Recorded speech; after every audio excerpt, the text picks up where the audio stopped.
our first speaker, Ms. Tracy Repchuk.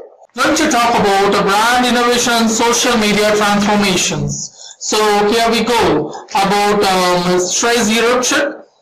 Tracy is a 7-time international best-selling author, including 31 Days to Milestone, Millionaire Marketing Miracles from Lilly Publishing. She is world-renowned speaker in over 35 countries, including keynote in China at Global Leaders Economic Summit for President, Head of State and CEOs. Award-winning entrepreneur, writer and speaker since 1985 at the age of 19, when she started her software company, include awards from Zenith Assembly and the White House Presidential Award from President Obama.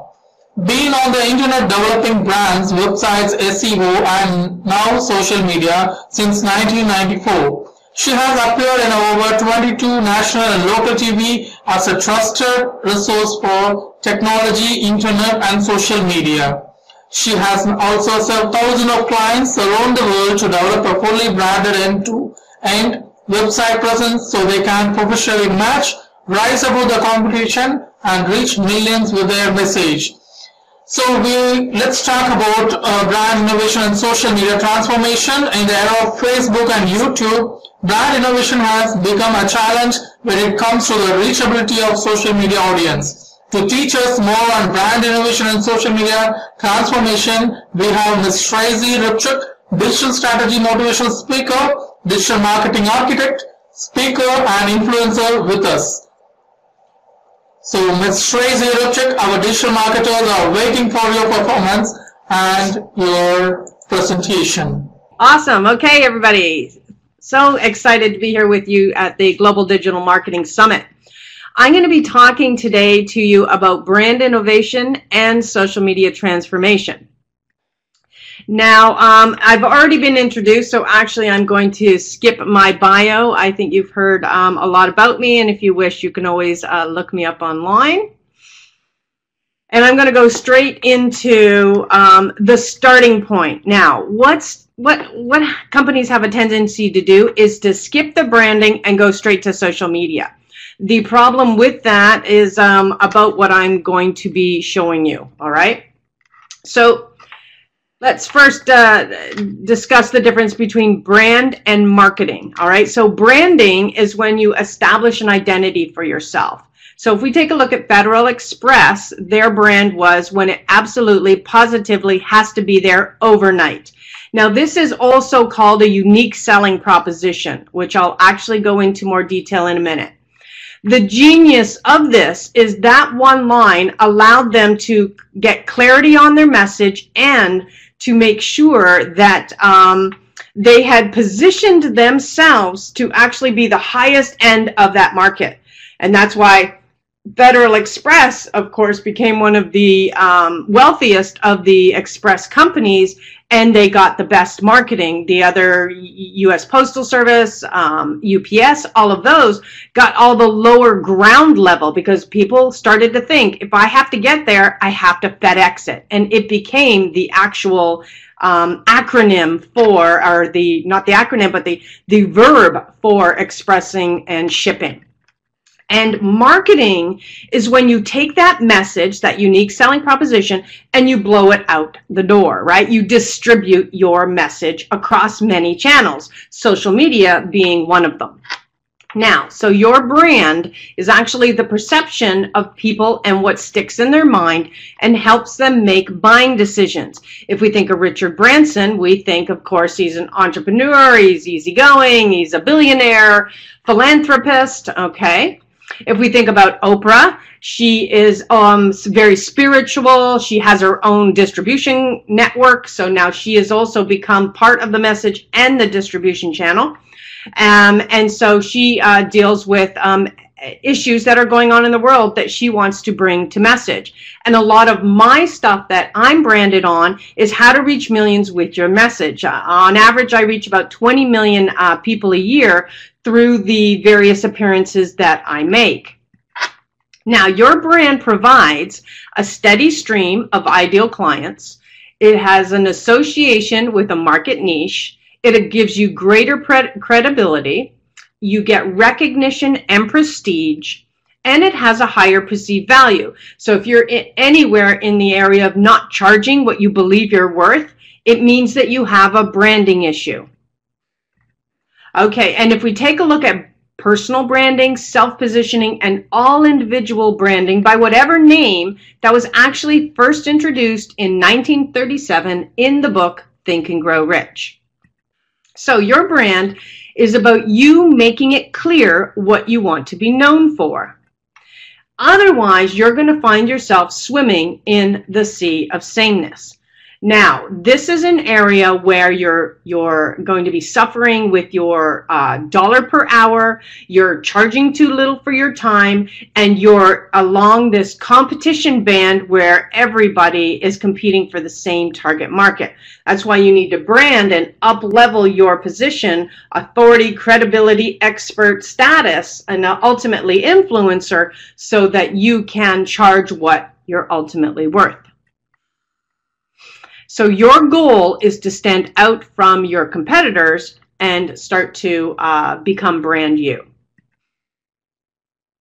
Now, there's actually 8 parts to being brand you, or brand company, doesn't matter. Branding is branding. I'm only going to have time today to go over the first 4 as an overview, and then you can always connect with me to get more later.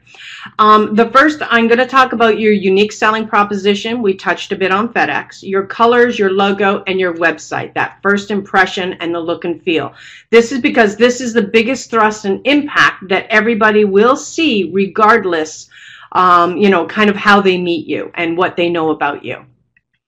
Okay, so your unique selling proposition is what makes you you. It is on all of your marketing materials.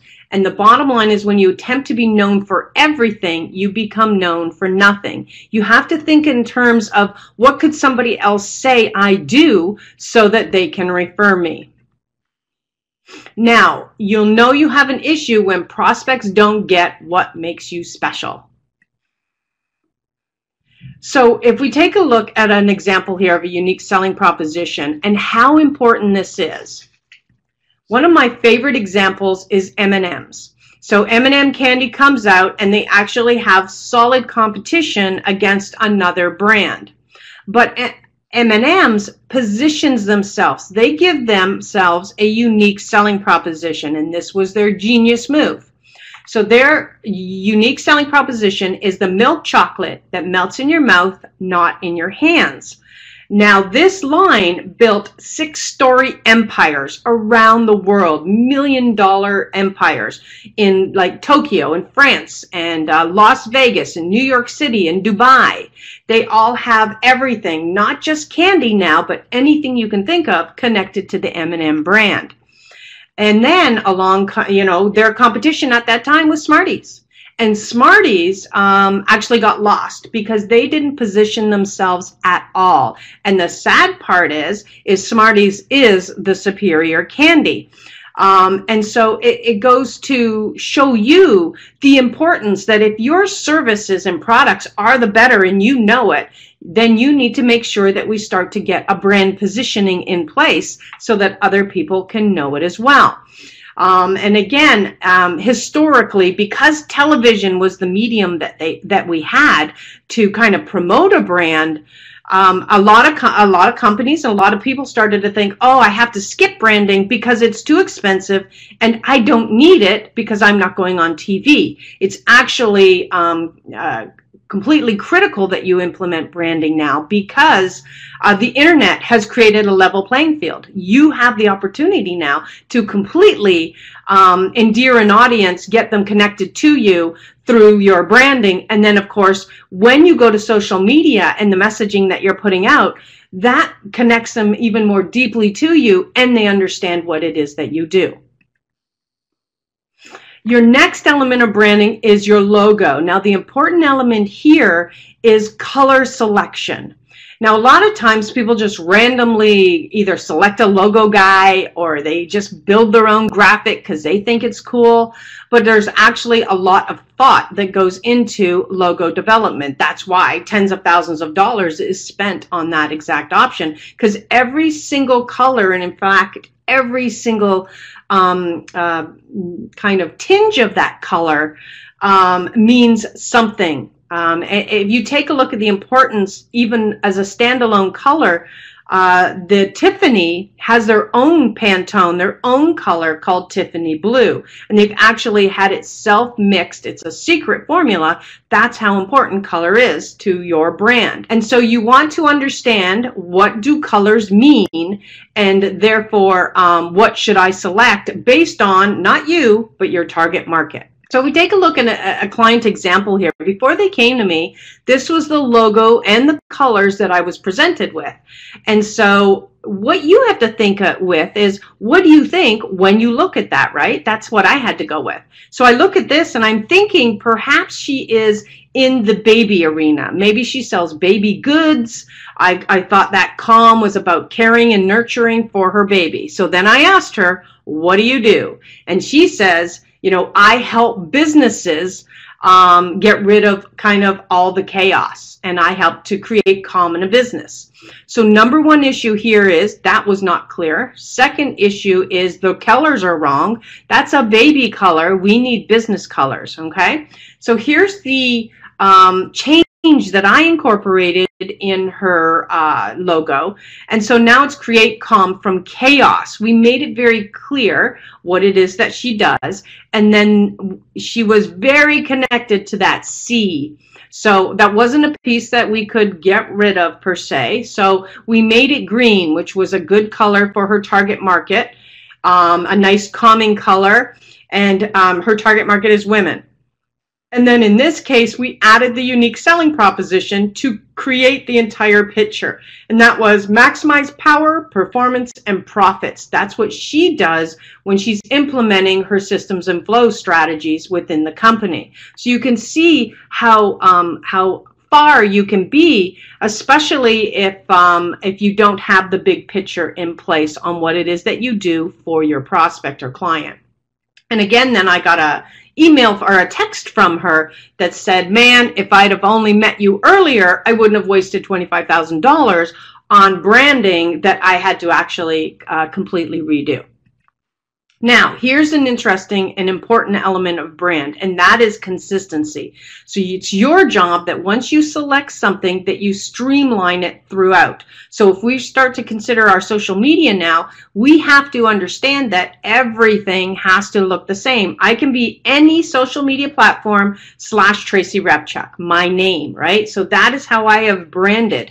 Even though there's actually a complete company behind me and I'm just the front of the company, the thing we chose to do was the personal brand, because people buy people, they actually don't buy things anymore. So that's something to consider within your own branding strategy. Now you can also see how we tied to social media and why we needed to know the direction we were going, because we need to be sure that we get consistency when we are actually picking the names of our platforms. And then the next element is your website and the first impression that you make. You have to be sure that that first impression, which you only have 3 to 7 seconds for, does what you need it to do. You have to professionally match. You have to look better, definitely, than your competition. And your message has to have complete clarity and understanding of what it is that you do for somebody else.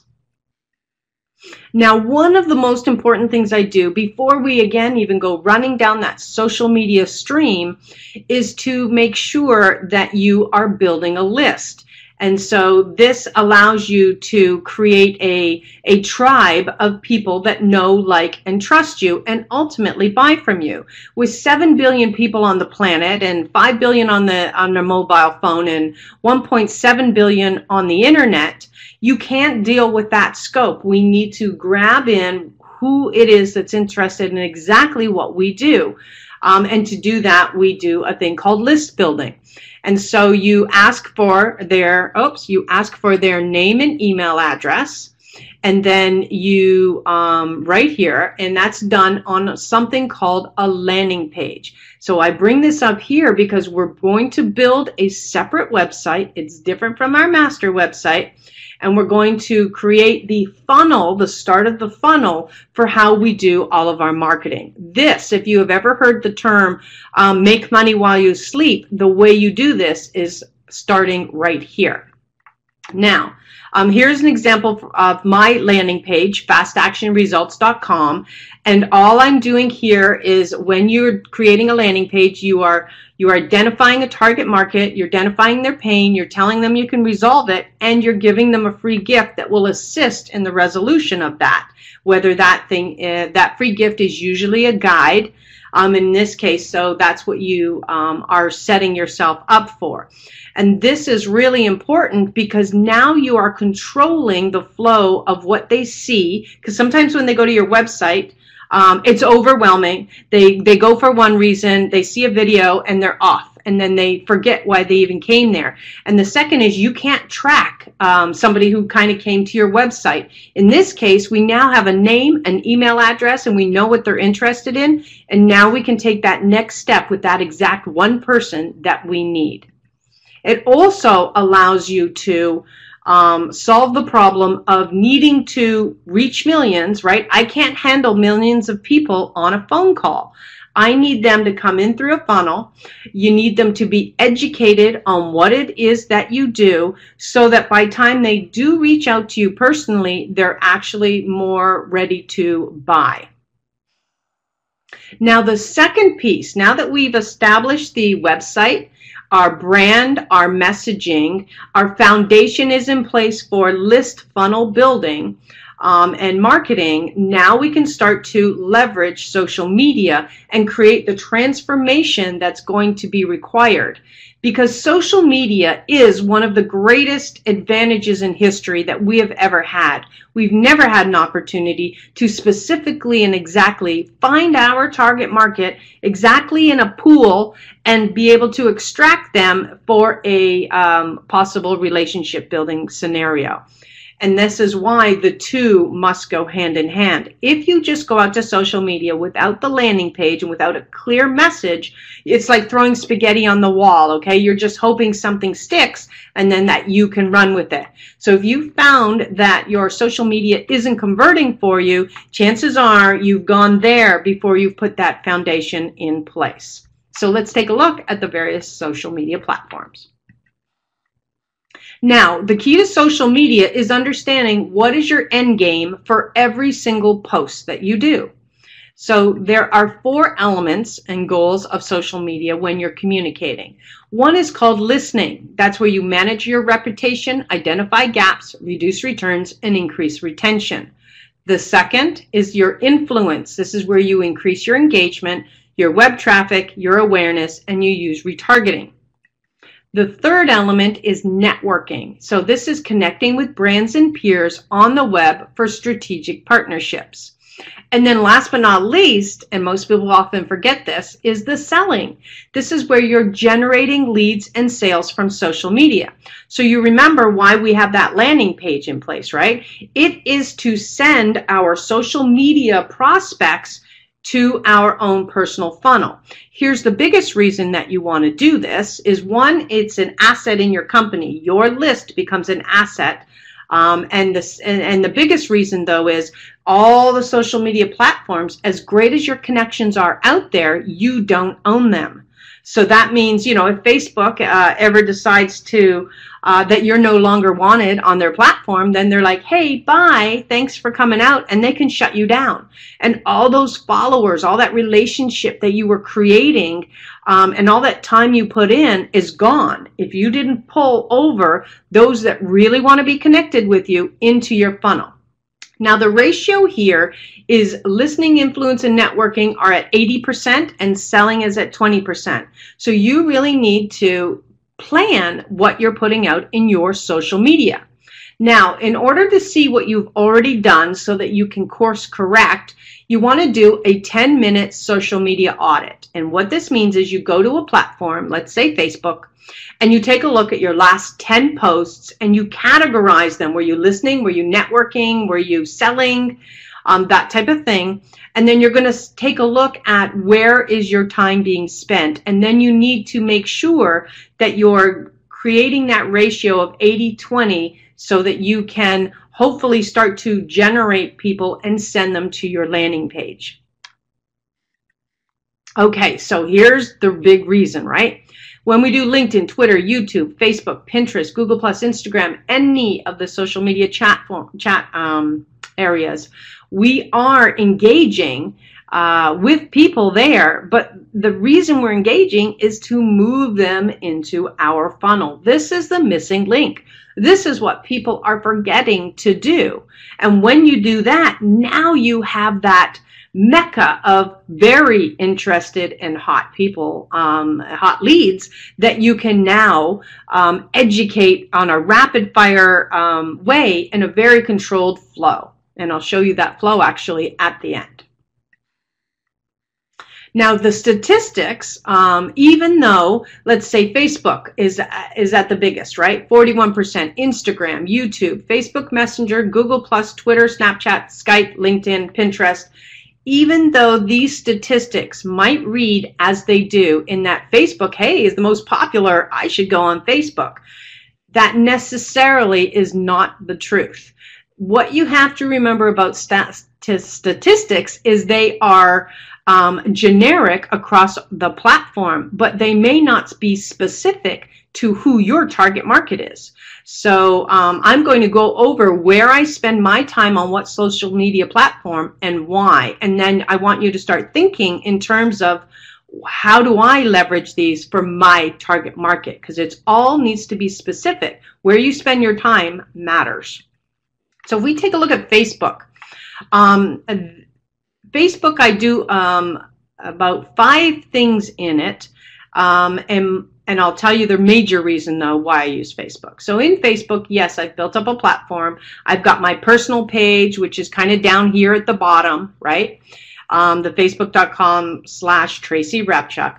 Then up here, I've got my pages or my business page, right? And that's, of course, the same, but Tracy Repchuk Fan. So there is the company. And in my personal page, I'll talk about my kids, anything goes in the personal page. And of course, up here is pretty much business. For example, I would have announced this event up in my business page. Now, I'm going to go to groups last, and I'll tell you why in a second. In the case of event promotion, I use Facebook, and I also use ads to generate leads. There's part of the selling concept, right? I'm generating leads to fill my landing page. So I might be sending them to an offer, might be sending them to a webinar, whatever it is, and so that I can build my personal list. And this, though, is the #1 reason why I'm in Facebook, and that is groups. I create a group of my clients. It's a private, nobody can join unless you're one of my clients type of thing. And that is my personal group, and that is where I spend most of my time, servicing my clients in a group scenario. They're welcome. They can ask me questions anytime. I answer, and I give them all of the behind-the-curtain stuff that's going on in my business and my life so that they understand the entire harmony of being an entrepreneur. Like I say, I've been an entrepreneur for over 32 years. I started a software company in 1985. And so there isn't much I haven't seen, done, experienced, or even failed at, for that matter.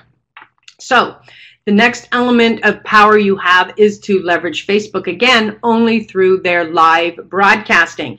YouTube also has a live broadcasting feature. And so now these guys are starting to create communities of followers so that you can get your message out. This is like the power of TV in your hands, and something you should definitely be considering. I have all my clients doing their own TV show through Facebook Live, and that is one of the cheapest methods around to get attention. Now, LinkedIn. This is the cream of the crop for me, all right? All of my time is spent in LinkedIn. In fact, I would say the Global Digital Marketing Summit found me in LinkedIn. I've spoken in over 37 countries. Almost every single one of them found me through LinkedIn and booked me and paid for me to come and do a keynote in their country. And so that is generally where I spend the majority of my time. I'm in the top 1% most viewed LinkedIn profiles, and I've got over 23,000 followers in LinkedIn right now. So if you are dealing with professionals, CEOs, dentists, real estate, chiropractors, and businesses in general, this is the platform they will be on. The other reason I spend all my time here is this is where the money is. So the most income per capita exists in LinkedIn. In fact, it is more than all the other platforms combined. So this is why it's important for you to be where you need to be and to understand where you need to be based on your target market. I'm also on the LinkedIn Advisors Committee as well. Now, one of the things you want to be doing in your LinkedIn is to be taking a look at two key factors for your statistics. The first is your dashboard. So you can go and see how many people viewed your profile today. So in my case, let's say it's 1,031. This is from my profile today. How many people viewed a post that you just did, and then how many general search appearances did you come up in? And you want these numbers to be around this. This is actually how I've gotten all-star status. And what's neat is you can go into the Who View Your Profile, you can click that 1031 number, and you can see all the people, and you can connect to them if you're not already connected. So this is a great way to grow your community. Plus, you can even reach out and say, hey, I noticed you took a look at my profile. Is there something I can help you with? What are you looking for? The other thing you want to take a look at is your social selling index. And so if you go to linkedin.com/sales/SSI, the link that you see right here, when you click on that, it will give you a live update of your LinkedIn status. And so I'm at about 88% right now. That's a very high score. You want to be up in that range, and that will show the impact that you're making with your target market. It doesn't connect to sales per se. It's actually about engagement and influence. Now, the next platform that I love is Twitter. So Twitter is, of course, that fast action, throw it, out there type of scenario, moves rapidly. And the key here, though, is, it is viewed in a way that engagement is rapid fire. So the other reason, or the main reason that I use Twitter, is to send people to my landing page. This is one of the biggest places that I build my list from as well. And that's because you can actually go and find your exact niche market, whatever they are, and they're usually in a community, and you can start to follow them, hope they follow you back, you can message them, you can reach out to them. It's the only platform that is totally open, so I can say at Oprah, at Ellen, at Richard Branson, at anybody I want to reach, and that message will go to them. Now, maybe they're not reading it, but they sure are. They sure have somebody monitoring it that can, relay stuff for you if need be. And so then you want to take a look at your activity as well. That's something that you can take a look at. And that's over here in the tweet activity. And then you want to also monitor your statistics. So that's literally a button on your option there.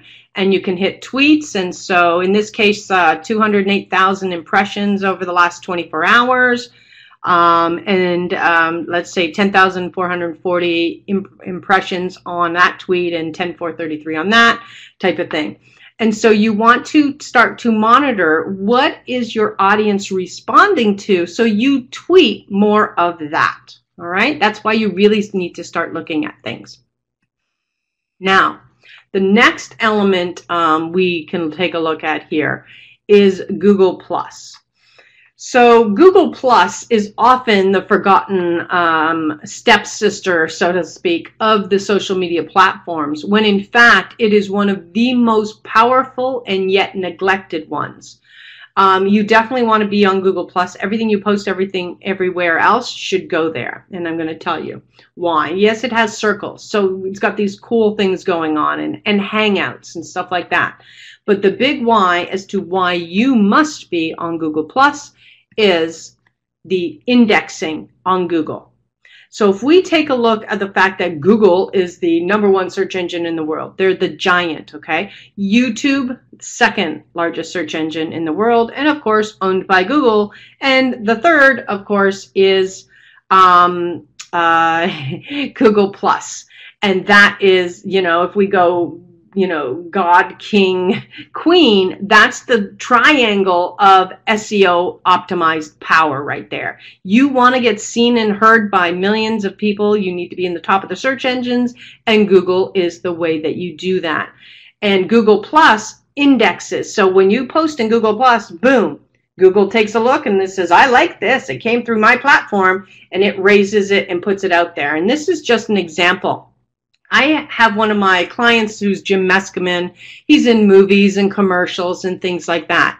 So I do a post about him, about this new show that he got booked for through my Google Plus, and I got #2 placement on the Google search engine. And the only thing I was below was IMDb, the movie database.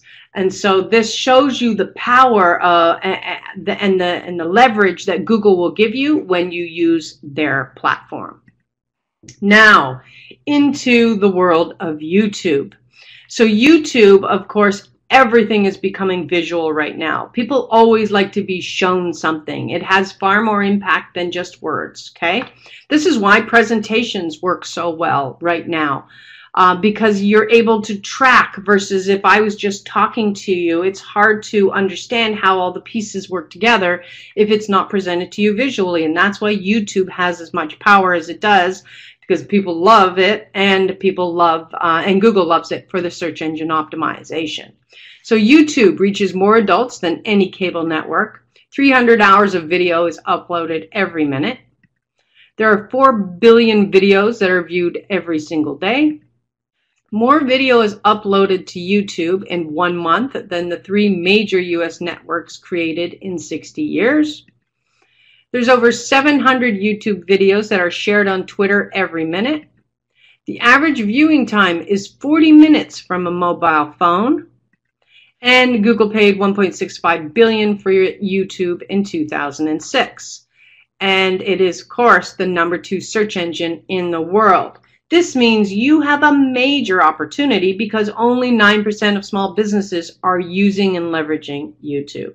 So you need to make sure that what you're doing is ending up here as well. And then again, that's the beauty of a Facebook Live, is you can go from Facebook, you can put it over on YouTube, you can distribute it through all the social media channels, and you have yourself a built-in powerful network.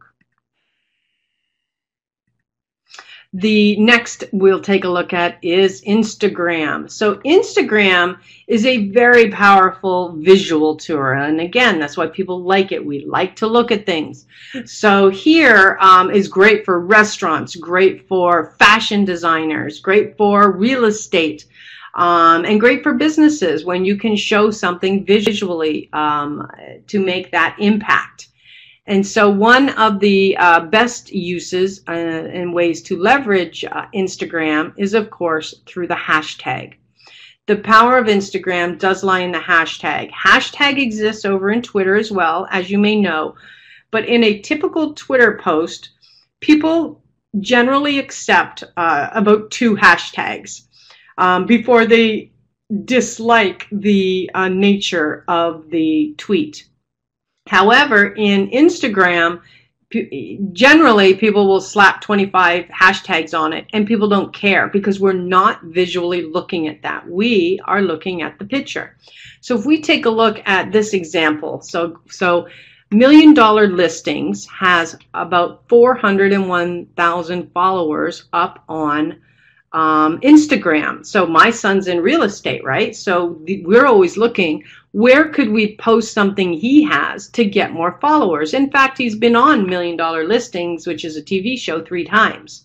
So we will also hashtag in here so that those followers see his post. It goes the same for real estate. If we do hashtag real estate, there's over 7 million followers on that platform. And so when you put your picture up, it's getting exposure to all of these other bulletin boards. And you'll see a typical post you'll see the pictures, but when you click on the post, over here is where you'll see who did the post, what they are saying about the post. So in this situation, this guy is telling you the details of this home, but here's the important part right here, and that is all the hashtags that were punched in. So what you want to do is, if Instagram is your target market is on Instagram, then you want to take a look who are the top people in Instagram in your field, and you want to start taking a look at their posts and what hashtags are they using, and then you can scoop those hashtags and you can leverage the same ones as well. That's going to get you your hashtag power.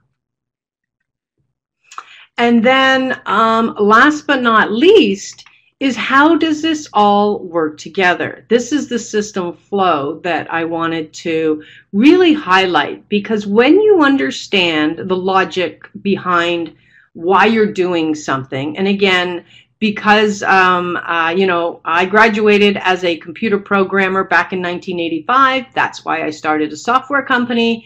I am all about systems and flow, and when you understand how something works in that field, you can easily start to implement business strategies so that you can get the biggest results. So if we take a look here, we're all promo. All your social media, when you're doing your selling, right, when you're on the selling part of things, will be focusing attention to the landing page. Now, when I do like a YouTube video, it's going to the landing page, or it's going to something specific. It's always going somewhere. Everything you do, you need to be thinking call to action. What do I want them to do next, right? And so you want them to either comment, you want them to go to a website, you want them to like or click, or you want them to maybe buy if it's a low-cost offer. All of these things need to be on your radar. So in this situation, let's say I'm on Twitter, I'm driving that tweet traffic, I'm saying go to, remember, fastactionresults.com, I'm sending them to the landing page. This is the first place I start every single client, even before we go running off to the master website, which, you know, is a whole different website. That would be your business website, or in my case, tracyrepchuk.com. It is your master site. Over here, though, is the landing page. We need to filter and feed people. Now, so what are we doing? As soon as they come in, they click and they give their name and their email address, they're going to go to the next page. That is behind the site, and what this does is it is going to be showing the exact call to actions we want them to take. We want to limit the view that they have of everything right now, or else they won't buy. A confused buyer never buys. An overwhelmed buyer definitely doesn't buy.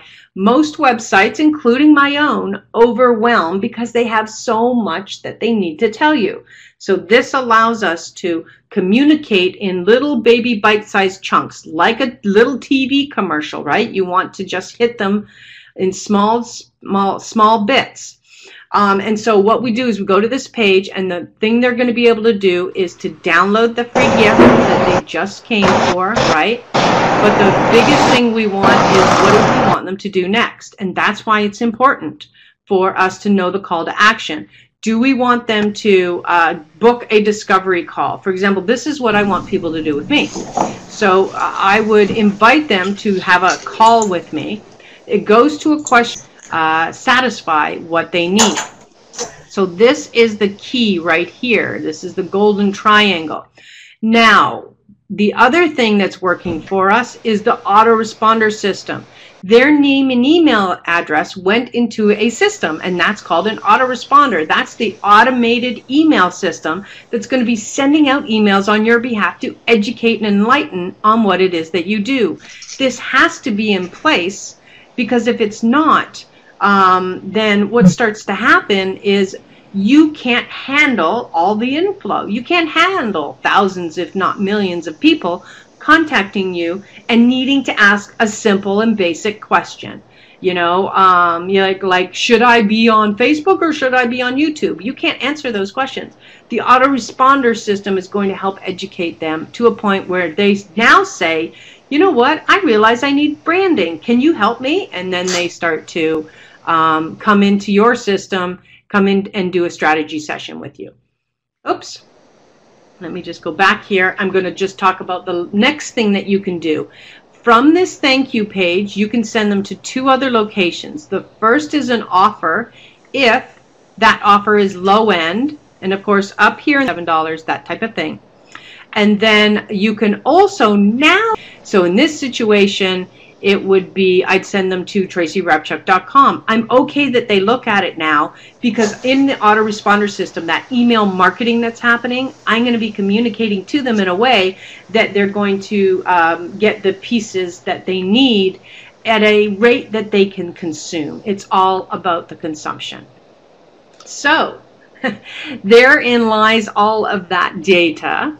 And I am now open to questions. So I'm going to close this. Ms. Tracy, we have some questions from participants. First question raised by Jennifer. What is the best strategies for brand innovation? So we have a second question from Jamie. What are some innovative branding techniques used by companies globally? The best strategy? Okay, here's the best strategy, and you may not like the answer. It is to get a person, get help from a person who knows how to brand and identify. Here's the reason why. You can't read the label from inside the jar. All right? The answers are all here, and you're too close to the situation. It's very hard to come up with your own unique selling proposition.